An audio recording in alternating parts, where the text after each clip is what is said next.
À l'invitation du député-maire Yves Albarello, le ministre de l'Intérieur Claude Guéant est venu poser la première pierre du commissariat de Villeparisis.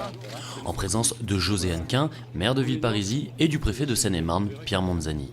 Il aura fallu plus de 15 ans, mais le chantier aujourd'hui est bel et bien sur les rails. Le nouveau commissariat regroupera ici, place Henri Barbus, tous les services de police de Villeparisis et de Mitry-Mory pour une ouverture dès la rentrée 2012. Un projet qui a pu voir le jour grâce à la détermination sans faille du député et à la patience des forces de police qu'Yves Albarello a d'ailleurs tenu à saluer. Aujourd'hui, les policiers de notre secteur Villeparisis-Claye-Souilly se sentent écoutés et entendus de leur ministre. Vous avez su leur redonner confiance.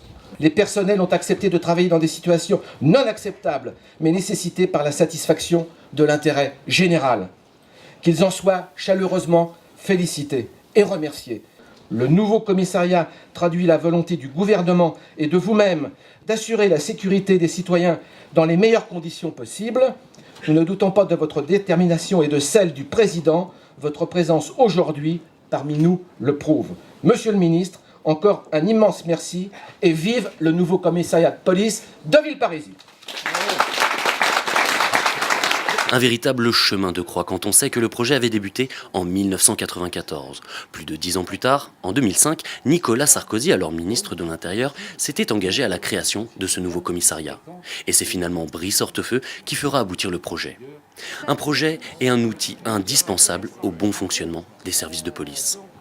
Entre mon élection de 2007 et puis aujourd'hui, j'ai pratiquement mis 4 ans à suivre ce dossier pour le voir aboutir. Il travaillait dans des conditions déplorables, dans des préfabriqués dignes de postes de sécurité du tiers-monde.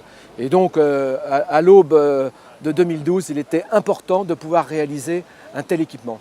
D'un point de vue environnemental, Yves Albarello est aussi intervenu afin que le nouveau bâtiment soit réalisé avec des matériaux recyclés décarbonés. Des matériaux fournis par l'entreprise locale Clamens. J'ai souhaité qu'après le Grenelle de l'environnement, il y ait une suite. Et donc j'ai demandé aux services de l'État qu'elle puisse se rapprocher d'une entreprise qui s'appelle l'entreprise Clamens, qui réside et qui travaille sur le site de Villeparisis, de pouvoir fournir des matériaux décarbonés. Et donc j'ai été entendu puisque le SGAP, qui a en charge la maîtrise d'œuvre du commissariat, a passé commande auprès de l'entreprise Clamens de matériaux décarbonés pour pouvoir construire ce commissariat. Yves, merci encore. À bientôt. Allez, à bientôt.